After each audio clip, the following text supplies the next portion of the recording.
Moment tant attendu dans la vie d'une femme et souvent si redouté par les hommes. Depuis toujours, ou presque, la peur de se marier est une caractéristique attribuée à de nombreux hommes. Pour la plupart d'entre eux, s'engager dans le mariage signifie la fin d'une autre vie plus palpitante. Dans ces moments décisifs de la vie des hommes, des craintes surgissent et les amènent parfois à une peur, presque une phobie du mariage. La dot, dans certaines traditions en Afrique, est du moins citée comme l'une des multiples raisons qui poussent donc à cette réticence. Et justement, réticence à aller vers le mariage. La dot est un frein à l'engagement de la jeunesse. C'est bien sûr le thème central de cette émission. Et pour en parler, je reçois pour vous deux acteurs de la société, mais qui sont déjà au fait donc de cette réalité du couple. Sikaya Ouvi, bonjour. Bonjour. Vous êtes artiste plasticienne, vous êtes également femme. Merci d'être donc sur ce plateau. Merci à vous. En face de vous, c'est Athanase Kadja, pasteur, doctorant en coaching, promoteur également agricole, père de famille. Merci d'être là. Merci. Alors, je le disais donc, réticence donc, de la jeunesse à aller vers le mariage. Vous êtes, je vous mets donc sur le volet religieux, pasteur, mais également père de famille. Et d'abord, est-ce que vous êtes marié? Moi, je suis marié par la grâce de Dieu il y a environ 22 ans. J'ai 2 enfants et 4 enfants, 2 garçons, 2 filles. J'ai fait tout le processus du mariage, j'ai payé la dot, j'ai fait mariage civil, j'ai fait mariage religieux. C'est-à-dire que vous remplissez les conditions requises pour être reconnu par une certaine société, entre griffes, parce que ceux qui ont fait également le choix de ne pas aller en mariage ont également leurs raisons. Mais pour vous, cette question de la dot, qu'est-ce que ça signifie? Bon, la dot, au fait, quand vous prenez une fille ou bien une femme que vous voulez marier, elle est sortie de quelque part. Elle n'est pas sortie d'un arbre. Et par conséquent, vous voulez la prendre à vos côtés, il est important de reconnaître ses parents.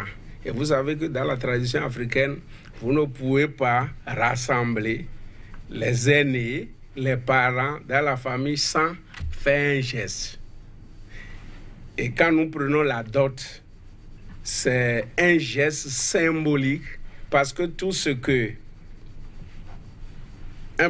les parents ont dépensé sur leur fille jusqu'à ce qu'elle ne devienne une grande dame, vous ne pouvez pas le payer.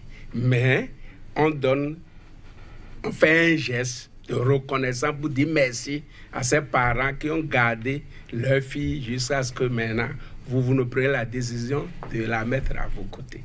Donc c'est symbolique. Oui. Oui. Yaouvi, Sika, le mot est lâché. La dot, est-ce vraiment un geste symbolique? C'est symbolique, mais personnellement, je le vois. Je pense qu'il fut un temps où effectivement c'était de manière très symbolique de dire merci effectivement aux parents d'avoir éduqué cette fille pour qu'elle rentre finalement dans une nouvelle famille. Mais au jour d'aujourd'hui, je dirais que c'est... la question était aussi posée tout à l'heure, à savoir si la dot était un frein à l'engagement. Et aujourd'hui, pour moi, les jeunes femmes surtout le prennent plutôt comme je dirais, un acte d'engagement, justement. C'est le seul acte qui, aujourd'hui, permet aux jeunes filles de pouvoir se resituer, donc en oubliant, parce que il y a eu un moment où la dot était complètement obsolète et les jeunes n'y allaient plus. Et aujourd'hui, c'est vraiment revenu important pour les jeunes filles pour se faire respecter et pour se faire valoir, et faire valoir finalement leurs valeurs qu'elles apportent dans une famille. Donc au-delà du symbolisme, vous pensez que c'est nécessaire? Pour les jeunes filles d'aujourd'hui, oui. Et je pense qu'elles ont raison. Est-ce que vous pensez que les jeunes sont également dans cette dynamique? Est-ce que je pense? Les jeunes hommes. Certains y viennent. Certains y viennent. Et, je pense qu'on est dans une société aujourd'hui où beaucoup de valeurs se sont perdues, où tout le monde est un peu perdu dans sa façon de vivre. Majoritairement, c'est plutôt les jeunes filles qui y reviennent, mais je pense que de tout doucement, les hommes y reviennent aussi. Pasteur Kadja, la dot aujourd'hui pour les jeunes hommes, vous l'avez dit tout à l'heure, c'est du symbolisme. Il faut juste apporter quelque chose pour montrer à la belle famille qu'on est effectivement dépositaire donc, de ce que leur fille, désormais votre femme, deviendra. Mais est-ce que c'est vraiment ça, ce que c'est que la dot? Oui. Parce qu'on apprend qu'au-delà, c'est une somme faramineuse, ça va jusqu'à même dépasser l'argent d'une voiture. Oui, au fait, c'est ça qui fait aujourd'hui que les jeunes ont peur de s'engager. En principe, les belles familles doivent comprendre. Parce que l'homme qui veut se marier aussi, ses parents investissent sur lui.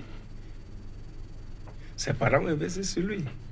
Donc, par conséquent, élever la dot à un niveau où les gens sont effrayés, c'est là où se situe le problème. Donc, en principe, aujourd'hui, on devait comprendre que c'est un geste, ça doit être un geste symbolique, une compréhension entre la jeune fille et l'homme, et on peut aller. Mais si les parents s'imposent, c'est pour vous dire, on doit faire ceci, on doit faire ceci, ça effraie les jeunes, et c'est ça qui fait que beaucoup de jeunes aujourd'hui ne sont pas prêts à s'engager, et c'est pas bon pour la société. Parce que quand vous prenez un être humain, nous sommes constitués des cellules. Quand les cellules sont en état, le corps entier est en état. C'est la même chose dans une société. Quand nous avons des foyers bien établis, qui s'aiment, tout ça, c'est ça qui amène le développement de la nation. Si les gens ne se marient pas et que tel homme va trouver une femme, elle est enceinte, ça, alors que l'enfant a besoin de rester dans un cadre pour son éducation. On va revenir tout à l'heure à cet aspect de la chose, c'est très important.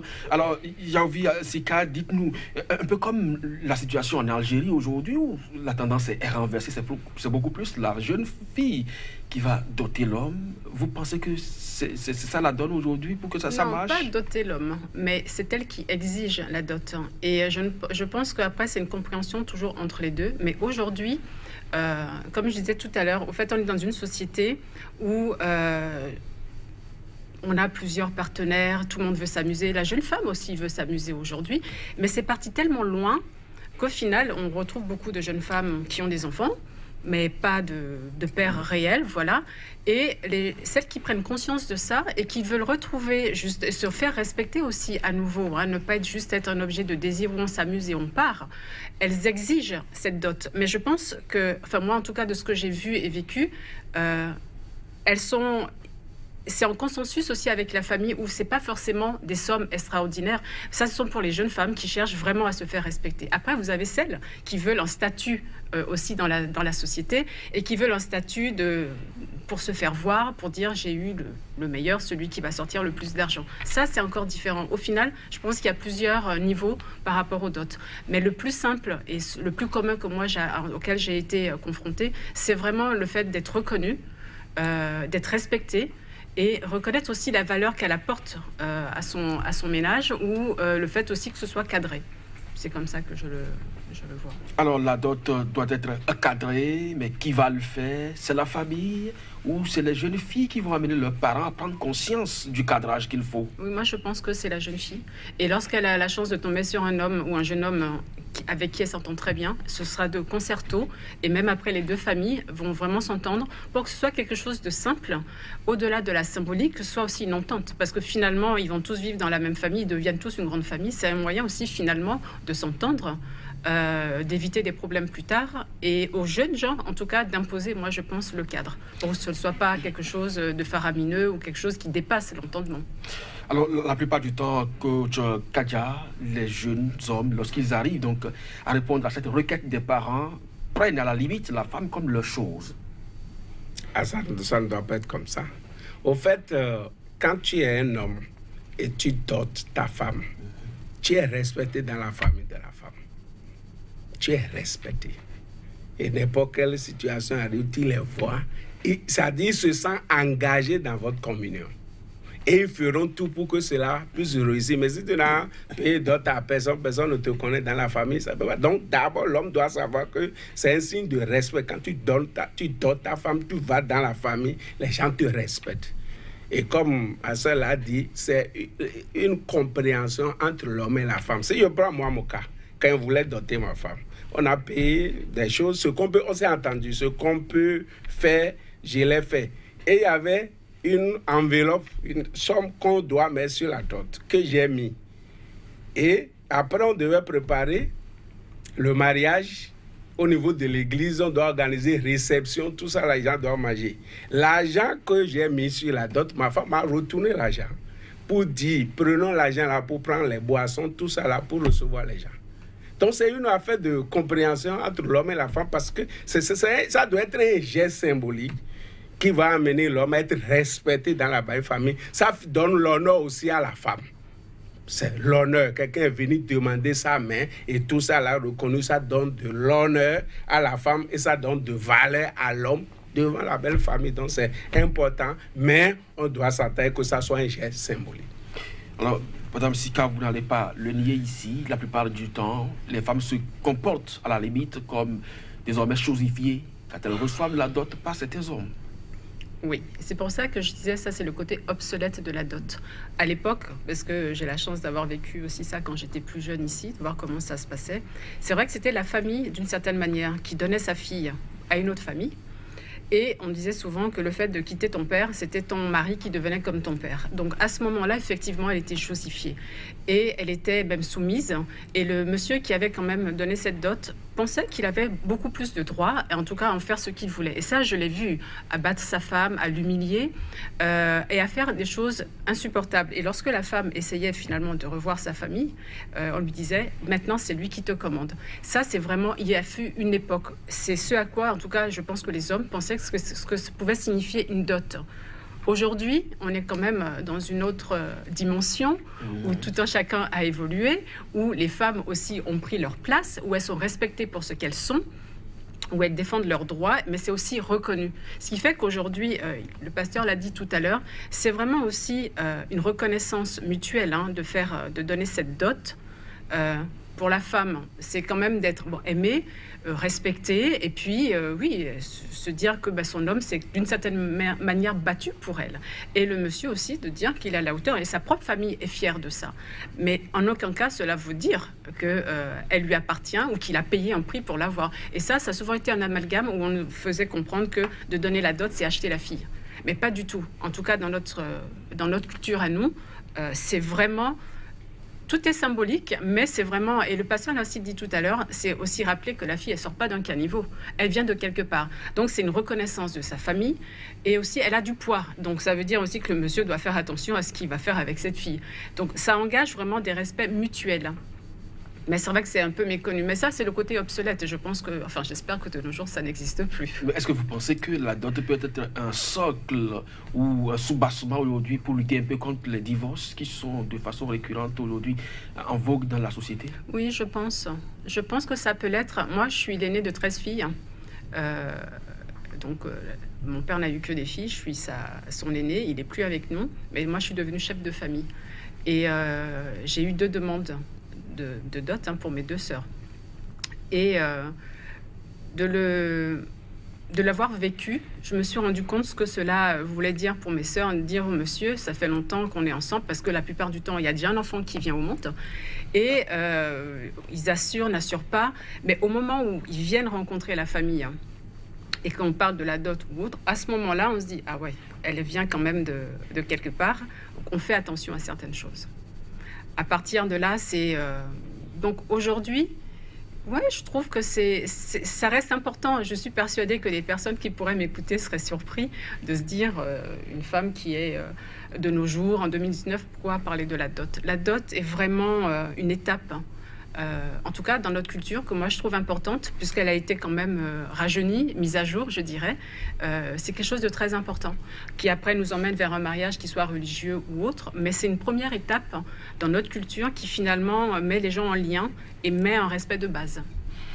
Coach Kadia, est-ce que ça peut être la clé aujourd'hui pour peut-être verrouiller tant soit peu les divorces qui se prononcent pratiquement tous les jours? Oui, parce que quand vous voulez payer la dot, c'est toute la famille qui est représentée. Toute la famille, c'est-à-dire papa, maman, les frères, les tantes, les oncles, tout ça là. Ça veut dire que ce qu'on est en train de mettre sur pied, ils sont tous engagés. Et ça fait que, vous allez remarquer, s'il y a un problème que la fille est partie dans la famille, on va dire, mais c'est quoi? Non. Et tout le monde se bat pour dire non, on est resté ensemble pour mettre ceci, la mamie sur le feu. Donc, ça ne doit pas se casser. Donc, tout le monde est engagé. Mais si tu prends une femme seulement, tu l'as enceinté. Il te quitte, il retourne. On le connaît. Il y a rien. Donc, la dot, c'est très, très important. Ça contribue à limiter les divorces aujourd'hui parce que tout le monde se sent concerné. Et les parents même, s'il arrivait qu'ils voient que tu commences à aller avec d'autres hommes, on ne connaît pas cet homme. C'est celui-ci qui t'a payé la dot là que nous reconnaissons ici. Et tout le monde se bat pour qu'il y ait la paix. Donc c'est très, très important. Il y a un dialogue, au fait. Et c'est dans le dialogue que finalement, on arrive à limiter les divorces. C'est pas qu'on va imposer à la femme de rester. Mais je pense que lorsqu'il y a la dot et qu'il y a eu cet échange, ça permet après de pouvoir dialoguer. Parce qu'on est tous bien placés ici pour savoir qu'un couple, c'est pas simple. Si trop la famille s'y met aussi, c'est pas simple. Mais là, le fait que le respect mutuel soit et que les familles s'entendent, je pense qu'à partir de là, on peut quand même dialoguer. Et c'est ce qui permet de limiter, dans certains cas en tout cas, les divorces. Oui. Alors, quand on parle de divorce, ça fait partie donc des phénomènes de société. C'est des enfants, c'est des âmes innocentes qui sont donc délaissées dans la nature. Le pasteur a commencé tout à l'heure par l'évoquer. Ces enfants qui se retrouvent dans des familles monoparentales, l'éducation est pratiquement en déphasage. Ça fait partie également des raisons pour lesquelles parfois certains garçons ou filles refusent même d'aller au mariage. C'est un peu extrême, votre vision, moi, je trouve. Je suis une femme qui a été mariée, qui a divorcé, qui a élevé mon fils, qui a 23 ans aujourd'hui. Divorcer, ce sont les parents qui divorcent parce qu'à un moment donné, on a tout essayé, ça ne marche pas. Mais après, les enfants ne sont pas délaissés. Et mon fils a été très bien élevé, il voyait son père. Mais après, c'est vrai qu'on a des oncles ou autres, ou le reste de la famille, justement, qui vont faire, je dirais... comme une certaine médiation. Voilà. Et puis non, puis être présent. Parce que quand le papa n'est pas présent, l'oncle est présent, il y a toujours quand même une figure. Donc... Vous pensez que c'est généralement le cas? Non. Pas toujours. Voilà. Pas toujours, ça c'est vrai. Mais dans l'autre sens non plus, c'est pas un cas général. Ce que je veux dire par là, c'est que les divorces peuvent traumatiser, mais ça dépend aussi comment on l'amorce, comment on en parle, comment on dialogue après et comment on garde la communication aussi avec le papa. Parce que lorsqu'il y a des histoires, c'est là aussi où les enfants, finalement, ça va dépendre du divorce que les enfants ont vécu. Moi, j'ai eu mes parents ont divorcé.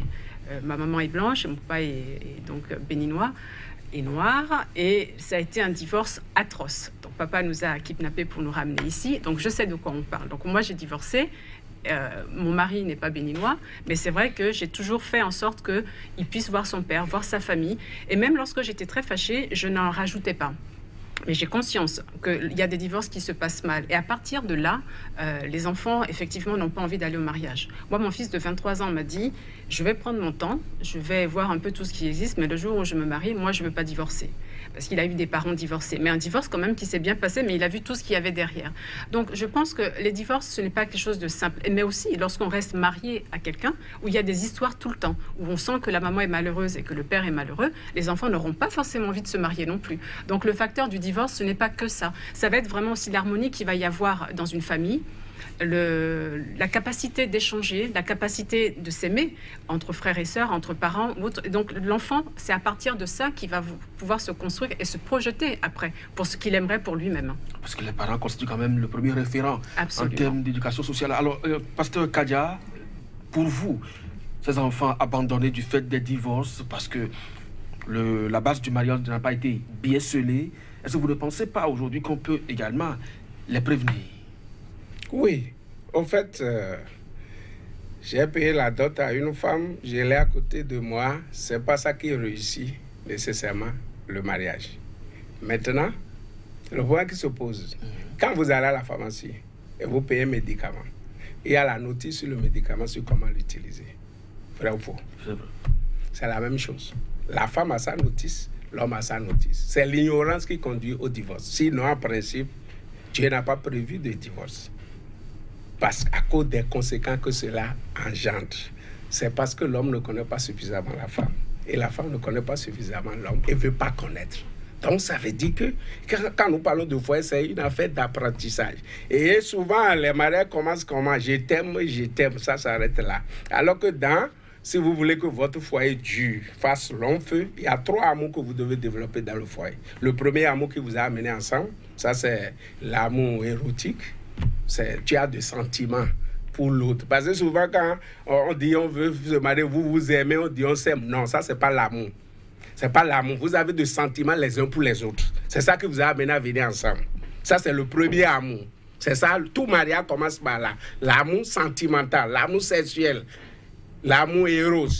Maintenant, il y a le deuxième amour que vous devez développer dans le foyer, qui est amour philéo, c'est-à-dire amour fraternel. L'homme prend la femme comme sa jeune sœur. Et la femme prend l'homme comme son grand frère. Et de la même manière, en tant que grand frère, quand vous sortez de l'école, quelqu'un est en train de taper ta jeune fille, est-ce que tu poses des questions d'abord avant de rentrer dedans pour défendre ta jeune fille? Ça, c'est ça. Donc, quand tu prends une femme qui est sous ton toit, tu deviens défenseur de cette femme. Tu te bats pour elle parce qu'elle est ta jeune sœur à côté de toi. Quand dans nos foyers, nous venons tous des foyers, nous avons Dieu fait. Des fois, on n'arrive pas à s'attendre. Mais est-ce que ça t'amène à dire à ta soeur, elle n'est plus membre de ta famille? Non. Après, on se comprend et on mange encore ensemble. C'est ça l'amour fraternel qui doit être développé dans le foyer. Maintenant, il y a le troisième amour qui est l'amour agapé, l'amour divin, qui est amour désintéressé. Quand la Bible dit Dieu a tant aimé le monde, qu'il a donné son Fils unique. Dieu avait vu quelque chose de bon dans le monde en envoyant son Fils? Non, rien de bon. Il n'y avait rien de bon dans le monde avant que Dieu n'envoie son Fils, voyant tout ce qui se passe, la débo, tout ça là. Donc, de la même manière, quand Dieu a pris ta femme à ton côté, tu vas commencer par découvrir ses faiblesses. C'est maintenant que tu prends l'engagement. L'amour véritable, là, c'est une affaire d'engagement. Donc, c'est quand tu vois ses défauts, ses qualités, tout ça, malgré ça, maintenant, tu prends la décision de l'aimer. La même chose pour la femme. J'ai découvert parce que quand vous êtes en fiançailles ou bien en copinage, vous ne vous comprenez pas. Vous ne vous connaissez pas assez. Mais quand vous venez ensemble, les sentiments, les faiblesses cachées à dessein ou non apparaissent. Maintenant, tu connais vraiment la femme que tu as et l'autre connaît l'homme qu'il a. Maintenant, tu prends la décision d'aimer ta femme malgré ses faiblesses. Et la femme aussi prend la décision d'aimer son homme malgré ses faiblesses. Là, l'amour devient un engagement. Si vous développez ces trois amours dans votre foyer, vous n'aurez aucun problème. Et c'est ça, moi, je suis en train de faire depuis plus de 22 ans. Et je ne sais même pas, le divorce n'est pas possible. Voilà, ça c'est l'aspect religieux et également coaching de la question. Mais puisque tout le monde n'a pas les mêmes notions au même moment, peut-être ça peut prendre du temps. Madame Yaovi Sika, vous avez déjà, dans une certaine mesure, vécu l'extrême des deux niveaux. Aujourd'hui, sur ce plateau, vous avez forcément des conseils à prodiguer. Mais au-delà de ça, qu'est-ce que la femme recherche dans l'amour? La sécurité? La femme a souvent été réduite à ça. Mais je vais reprendre ce que le pasteur vient de dire, parce que je trouve que c'est joliment dit et justement dit. Il y a cette attirance qu'on a au début, mais après on doit développer justement l'amour fraternel. Il y a cette amitié qu'on doit quand même développer. Et après, bon, l'amour inconditionnel, nous les mamans, on les a plus pour nos enfants que pour notre homme, parce qu'on est quand même en attente d'un minimum. Alors, moi je vais parler de moi, parce que c'est toujours plus simple de parler de soi que de trop généraliser, mais je connais quand même d'autres femmes qui sont exactement comme moi. Ce n'est pas la sécurité. Nous recherchons l'engagement, une authenticité. Et il y a aussi une phrase qu'il a dit tout à l'heure, l'homme est prêt à se battre pour sa femme. Ça, c'est quelque chose d'important. Donc, c'est un soutien, qui soit moral, qui soit matériel, qui soit, en tout cas, un soutien général. Être soutenu même dans nos démarches, lorsqu'on veut travailler, lorsqu'on veut développer dans nos rêves. On a besoin d'être soutenu. Mais tout autant, nous, en tout cas, en tant que femmes, on le donne aussi à l'homme. Pour moi, on est des équipiers quand on est ensemble. C'est pas qu'il y a un qui domine l'autre, ça n'a rien à voir. Au fait, c'est comme le jour et la nuit. C'est indissociable. Dieu nous a créés comme ça. Et nous sommes faits pour fonctionner ensemble. Donc, nous allons apprendre à fonctionner ensemble. Mais c'est vrai qu'on réduit souvent les femmes à se dire que c'est toujours matériellement, elles veulent de l'argent, une grande sécurité. Non. Moi, j'ai toujours travaillé. J'aime travailler. J'aime gagner ma vie. Et lorsque j'étais mariée, mon mari faisait pareil. Mais quand il tombait malade, moi, je pouvais être là. Et si j'étais malade, lui pouvait être là. Après, moi, j'ai été seule pour élever mon garçon. Donc ça, c'est encore une autre figure. Mais en tant que femme, oui, je pense qu'on veut être aimé pour ce que nous sommes, être accepté, être défendu et être là pour notre homme. tout simplement. C'est que c'est vraiment... Enfin, moi, c'est ma vision de la chose et beaucoup de femmes ont exactement la même vision. On a besoin d'un équipier comme notre équipier a besoin d'une équipière. Et c'est là où on devient plus fort. Et c'est ensemble qu'on est fort. Et c'est ensemble qu'on crée, c'est ensemble que nous procréons, c'est ensemble que nous développons et que nous pouvons aussi imaginer et rêver un avenir radieux pour notre famille, pour après tout ce qui va en suivre. Mais je pense que c'est ce qu'une femme attend. Dans votre vie actuelle, Oui. avec vos expériences, Oui. s'il était question de reprendre à 18 ans, vous allez divorcer? Alors, je me marierai pas. Ah bon? Non, je me marierai pas parce que j'avais plus ou moins conscience que cet homme, on n'allait pas forcément réussir à s'entendre. Ça, j'en avais conscience même au moment du mariage. Mais Dieu nous a créés comme ça, c'est-à-dire il nous a toujours donné cette illusion que nous avons le pouvoir de changer tellement de choses que secrètement ou même inconsciemment, on cherche à changer l'homme en se disant que ça va évoluer ou autre. Ça peut marcher lorsqu'on arrive finalement à évoluer et à grandir ensemble. Mais lorsque l'autre n'est pas prêt et que finalement la situation de base, c'est ce qui lui convient, lorsque vous, après, vous évoluez et qu'il ne vous suit pas, c'est là où ça vient. Ça a été, moi, ce que j'ai rencontré dans ma vie, c'est qu'on n'était plus du tout en phase. Il faut qu'on puisse avancer, qu'on puisse grandir. Et je pense aussi que parfois, en tant que femme, lorsqu'on est... physiquement, on est une belle femme, on est aussi intelligente et on est aussi gentille et qu'on a un grand cœur et qu'au bout d'un moment, on peut faire peur. Et lorsque l'homme a peur de ne pas être à la hauteur, c'est ce qui peut aussi, à un moment donné, ne pas marcher. Et donc, je pense sincèrement que si moi, j'avais cette opportunité de refaire, je ne me marierais pas forcément. J'aimerais quand même avoir mon fils, mais je ne me serais pas forcément mariée. Pasteur Kadia, c'est le déséquilibre social que vous craignez. Oui, ça, je ne suis pas d'accord avec elle. Je ne suis pas du tout d'accord. Faire un enfant simplement et tout ça là, non. C'est ça, je dis, le problème qui se pose, c'est que c'est l'ignorance. Si je sors du terrain religieux. En coaching, nous développons un terme qu'on appelle le okness. Être OK avec moi-même et être OK avec l'autre. Ça là, ça n'a rien de religieux. Il faut t'aimer toi-même et aimer l'autre. Il faut savoir que Dieu est en chacun de nous. Nous sommes créés à l'image de Dieu. Ce que tu fais à l'autre, tu le fais à Dieu, tu le fais à toi-même. Donc, il faut être OK avec soi, être OK avec l'autre. Si nous développons ces choses-là dans le foyer, on n'aura aucun problème. Parce que l'autre fait, tu peux faire, donc l'autre doit faire. Pourquoi on dit non, la femme là, l'homme là, tout ça là. Toi, tu fais erreur, oui ou non? Donc, si toi, tu fais erreur, l'autre aussi peut faire. C'est un problème d'ignorance. Sinon, on n'aura aucun problème dans nos foyers. Tu vis ta vie et je vis ma vie. Et nous avons le foyer. Ça commence 1 plus 1 égale 1. C'est ce que nous enseignons au niveau de coaching. 1 plus 1 égale 1, ça c'est le début. 1 plus 1 égale 2. Ça, tu as ta vie à mener, j'ai ma vie à mener. Tu ne dois pas être invivable pour l'autre. Je ne dois pas te supporter, tu ne dois pas me supporter. C'est-à-dire, il y a certaines personnes qui veulent... On ne vient pas dans le foyer pour changer l'autre. Nous sommes venus différemment. Tu vas mener ta vie, je vais mener ma vie. Vous comprenez? Et après, 1 plus 1 égale 3, c'est-à-dire, tu mets ta vie, je mets ta vie, et nous avons le foyer ensemble à construire. Quand vous comprenez les choses terre à terre comme ça, vous n'avez aucun problème dans le foyer. C'est l'ignorance qui amène malcompréhension dans le foyer. Non, non, c'est pas ça. Il faut être OK avec toi-même, être OK avec l'autre. Tu commets erreur, oui ou non? L'autre aussi peut commettre erreur. On pardonne, on continue le chemin. C'est tout. Et vivre. Vous comprenez ça? L'autre ne va pas faire quelque chose, toi tu souffres à cause de ça. Ça c'est l'ignorance. L'autre m'a parlé, je me mets à m'énerver. Celui qui t'a parlé, lui, il est déjà parti depuis. Et toi, tu es là, tu es en train de souffrir. Il ne faut pas souffrir à cause des bêtises de l'autre. Donc il faut vivre deux fois, c'est vraiment simple. C'est vraiment simple. Si on se comprend, nous aurons deux foyers heureux. Personne ne s'impose à personne.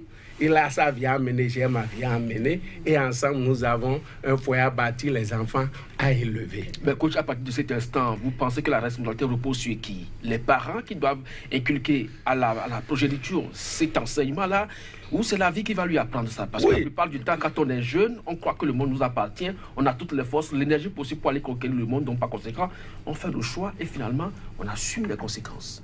Oui, ça commence dans le foyer. Dans le foyer. Comment vous avez éduqué vos enfants?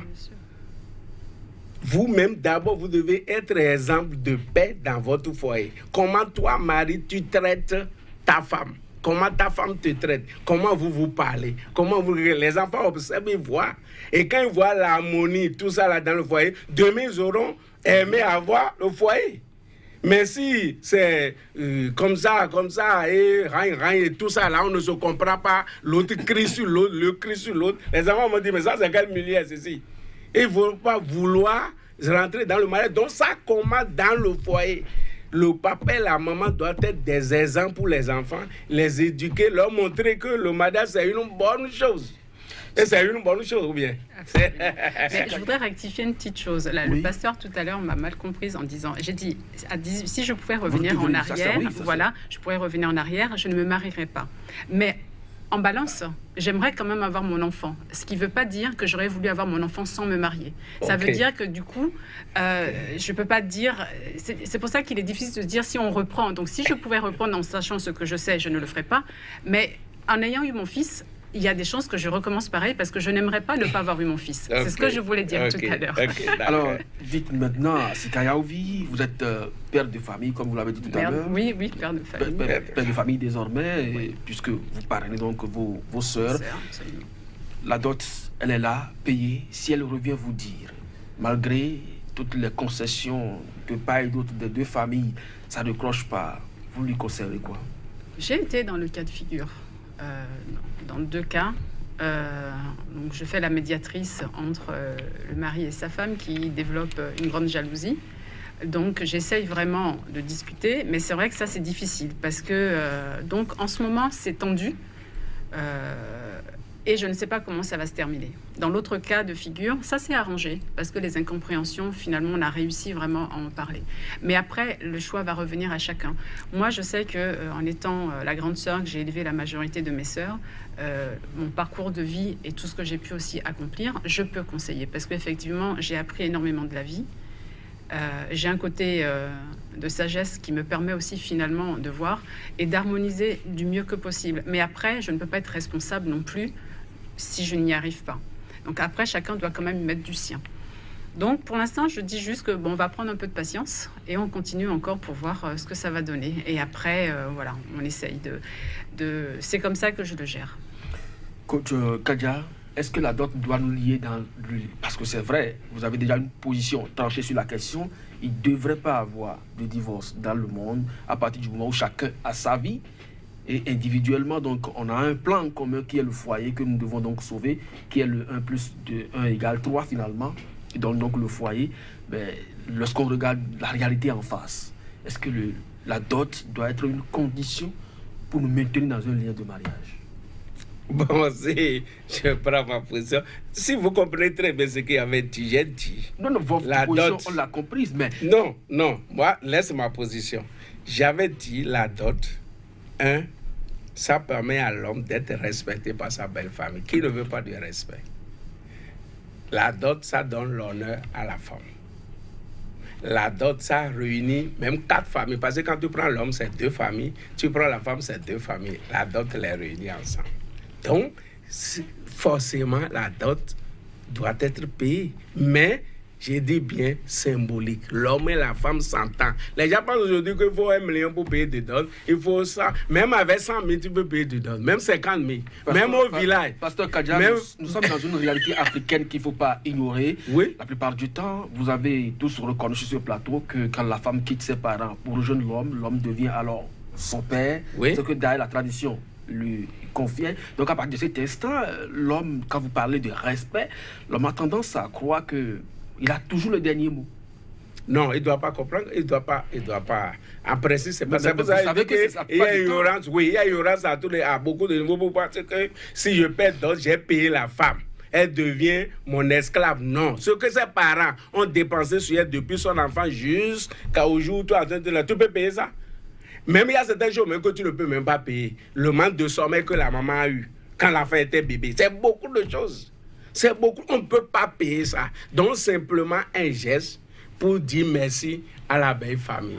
C'est tout. Et tu as de respect par rapport à ça. Moi, je rentre dans ma belle famille aujourd'hui. C'est la tête haute, c'est le respect.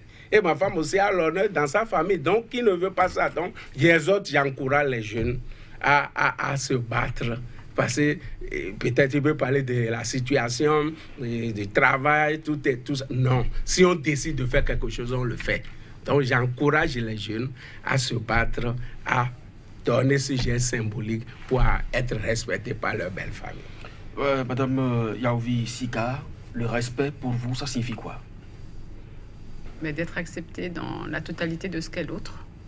Le respect, c'est écouter l'autre.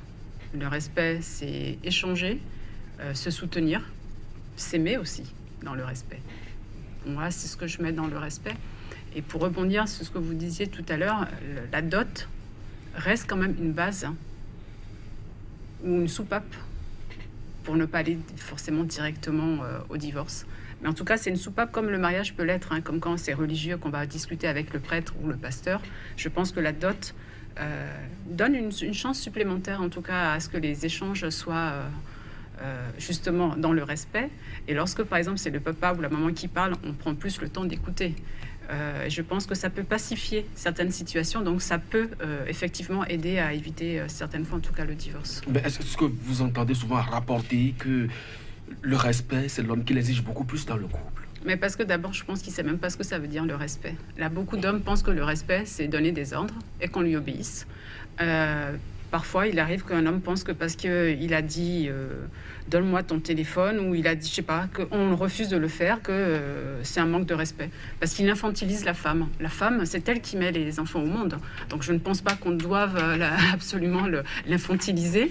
Elle est suffisamment grande pour savoir ce qu'elle a à faire. Et le respect mutuel, c'est ce que tu ne veux pas qu'on te fasse, ne le fais pas à l'autre. Donc à partir de là, je pense sincèrement que la plupart du temps, les hommes font un amalgame avec ce que c'est le respect. Comme quand ils étaient petits, où on le commande et il doit le faire parce qu'il pense que c'est ça le respect. Alors que pas du tout. Lorsque tu sais ce que tu as à faire, tu le fais. Et ça, c'est le respect. Et tu n'as pas besoin qu'on soit derrière toi pour le faire. Et c'est là où, quand il infantilise la femme, qu'il pense qu'on lui manque de respect. Mais pas du tout. Et là, le clash. Ouais. Coach Kadia, ce témoignage, être lié légalement, administrativement et financièrement à un homme, m'a toujours paru être un plan pourri et dangereux. Non, tout ça là, c'est l'ignorance. C'est l'ignorance. C'est l'ignorance. J'ai dit tout à l'heure, il faut voir Dieu en chaque personne. Il faut voir Dieu en chaque personne. Tu espères du respect, il faut que tu respectes l'autre. Jésus a dit, ce que vous aimez que les hommes fassent pour toi, faites-le de même pour eux. C'est la règle d'or. Si nous pouvons concevoir la vie comme cela, tout sera facile. Nous allons nous accepter facilement, nous respecter facilement. On aura la paix dans les foyers, on aura la paix dans la nation. Yaovi Sika, les hommes ne veulent plus se marier puisque les femmes d'aujourd'hui acceptent de vivre beaucoup plus en concubinage. Je ne pense pas qu'elles acceptent de vivre en concubinage. Je pense que surtout on les enceinte et on part. Et que dans le subconscient, il a toujours été dit que lorsqu'on a un enfant, d'une certaine manière, c'est comme un engagement. Ça a été vrai pendant un temps. Et aujourd'hui, il y a des enfants de partout. Les femmes se retrouvent avec 3-4 gosses, pas d'hommes. Donc... C'est pas un choix. Si, c'est un choix. Elles font des enfants en pensant... Elles pensent garder l'homme. Non, non, pas du tout. Vous vous trompez. Vous vous trompez. C'est pas, ça n'a rien à voir. Je pense qu'elles se sont fait prendre à leur propre piège. C'est un peu mélangé. Mais lorsqu'elles font des enfants, elles pensent qu'elles vont pouvoir garder l'homme. Alors qu'aujourd'hui, un enfant ne garde pas un homme. Donc du coup, c'est pour ça que beaucoup maintenant exigent la dot, exigent vraiment d'être reconnu et de remettre des jalons. Mais ça n'a rien à voir. Je pense qu'il y a vraiment une ignorance, mais une incompréhension aussi mutuelle. Et qu'il serait temps que les hommes et les femmes justement rediscutent ensemble, redéfinissent ce qu'ils attendent. Et les femmes donnent parfois cette image. Hein, je suis une femme libre. Je l'ai toujours été, mais ça ne m'a pas empêché de me marier, d'avoir un enfant, d'avoir réussi, d'élever aussi mes 13 sœurs, d'être respectée, d'être chef de famille et d'être extrêmement respectée dans toute ma famille par des oncles ou autres, même malgré que je sois une femme dans notre société. Mais au contraire, je suis réellement respectée, écoutée et entendue. Donc, il faut vraiment qu'on rediscute avec les hommes la plupart du temps et que chacun comprenne qu'on est des coéquipiers, qu'on est vraiment En tout cas, lorsqu'on décide d'être ensemble, c'est pour aller dans la même direction et être là l'un pour l'autre. Et je pense qu'il faut vraiment remettre la balle à terre et finalement que les gens puissent à nouveau discuter et échanger ensemble. Et sortir un peu de la société dans laquelle aujourd'hui, mais qui est mondiale et qui n'est pas que dans notre culture, où tout est mélangé, tout est vraiment mélangé. Mais je pense qu'il faut revenir au respect de soi pour pouvoir avoir le respect pour l'autre. Mais la nouvelle génération prend le relais. Moi, je vois mon fils et la manière dont je l'ai élevé, il est extrêmement respectueux de beaucoup de choses et je me dis que, en tout cas, tout est possible et l'avenir est radieux. C'est comme ça que je le vois. Vous voyez aussi l'avenir de cette façon-là. Le concubinage, ça plaît beaucoup plus aujourd'hui aux hommes parce que ça leur donne une certaine liberté. C'est pas normal. L'homme n'est pas un animal. L'homme n'est pas un animal. L'homme n'est pas un animal. Et quand nous vivons comme ça, nous allons détruire notre société. Et les femmes doivent comprendre, les femmes qui veulent vivre quoi. Une femme qui n'a pas un mari légalement reconnu n'est pas respectée. Dans notre société, ça peut ailleurs, mais ici, une femme, tu n'as pas de mari et tu as des concubines ou bien je ne sais quoi, tu n'es pas respecté. L'homme aussi qui n'a pas un foyer, il n'est pas considéré comme un homme responsable. Donc, vraiment, la société n'est pas là pour être remplie de la vie de débauche. La sexualité a besoin d'être vécue dans un cadre donné, parce que nous ne sommes pas des animaux. C'est ça qui diffère. L'homme est un animal intelligent. Et par conséquent, vraiment, moi j'encourage les jeunes filles comme jeunes garçons à se battre pour bâtir des foyers. Je vous ai dit, les foyers là, c'est les cellules pour une nation. Et quand les cellules sont en bon état, la nation est en bon état. Maintenant, si ce n'est pas le cas, ce serait vraiment dommage pour notre société. On ne sait pas où ça va nous conduire. Mais il ne faudrait pas utiliser les mots juste pour les mots. Je suis d'accord fondamentalement sur ce que vous dites, mais la réalité sur le terrain, c'est pas parce qu'un homme est marié qu'il ne va pas ailleurs ou qu'il n'existe pas des débauches. Là, finalement, le mariage n'est pas ce qui est garanti, qui garantit le fait qu'il y ait, oui, ou même le fait qu'il n'y ait pas de débauche. Pas du tout. Je pense qu'on puisse y revenir et l'appréhender, en tout cas de réussir à expliquer ce que peut vouloir dire réellement un mariage, ce que ça engage, et je trouve que vous en parlez très très bien, mais en parler avec les jeunes, parce que les jeunes pensent aussi que c'est beaucoup de contraintes, beaucoup de ci et beaucoup de ça. Mais au jour d'aujourd'hui, justement, pour moi, le mariage est redéfini, donc, et je parle par exemple de mon fils qui sait qu'un jour voudra se marier, mais il sait ce qu'il veut, ce qu'il ne veut pas. Donc, ce qui veut dire qu'il sait exactement où il veut aller. Est-ce que tout le monde doit faire pareil? Moi, ça, je ne me permettrai pas de le dire, que le concubinage est ci ou ça. Mais c'est vrai que d'avoir une cellule de famille équilibrée, harmonieuse, on le souhaite pour tout un chacun. Maintenant, chacun est libre de faire exactement, enfin, en tout cas de prendre le chemin qu'il veut, que ce soit religieux ou pas, dot ou pas. Après, ça appartient à chacun. Mais je ne pense pas que le mariage préserve de la débauche ou des choses qui ne vont pas. Parce qu'il y a des cellules de famille où c'est pourri à l'intérieur, où c'est hypocrite, où on pousse les enfants aussi à être hypocrites. Donc, il faut, enfin...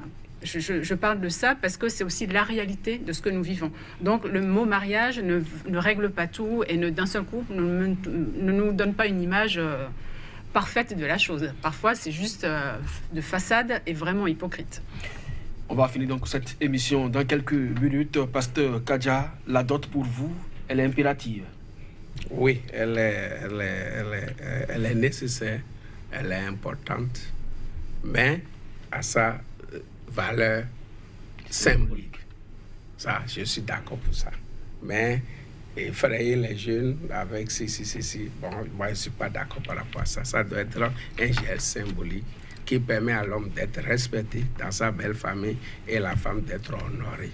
Donc, ça montrera à la femme, quand tu prends cette démarche, la femme voit qu'effectivement, tu veux faire du sérieux avec elle. Mais qu'on laisse ça de côté, on commence par là, c'est ça. Voilà. Sika Yaovi, la dot pour vous, père de famille, vous réclamez ça désormais comme une condition pour laisser vos soeurs? Bon, le choix final leur revient. Mais je leur souhaite, parce que je pense que c'est une bonne base. Et puis c'est notre mariage traditionnel finalement, hein, qui n'était religieux, ça, tout ça c'est venu après. C'est aussi notre façon à nous. Moi je prône ma culture, dont je suis extrêmement fière. Et c'est vrai que la dot, avec le temps, elle a quand même évolué. Donc oui, moi je le souhaite. Et surtout qu'on arrive, en tout cas, j'espère que les gens en écoutant aujourd'hui se rendront compte de ce que veut dire vraiment une dot, mais qui est ce côté obligatoire qui disparaisse et le côté complètement obsolète, où d'un seul coup, on n'est pas la chose de l'autre, ni dans un sens ni dans l'autre. C'est juste dans un respect mutuel. Merci donc à vous, Sikaya Ouvi, artiste plasticienne, d'avoir honoré donc cette émission. En face de vous, c'était pasteur Athanas Kadia, pasteur, doctorant en coaching et également promoteur agricole. À chacun et à tous, merci donc de nous avoir suivis. C'était donc votre émission Ici et Ailleurs, consacrée donc à la réticence de la jeunesse à aller vers le mariage. Est-ce que la dot en était un frein? Quant à moi, je vous donne rendez-vous pour demain, pour très bientôt donc sur Sika. L'émission reste donc à votre portée. Vos commentaires sont également attendus pour que le débat reste vraiment d'actualité et ouvert à tous.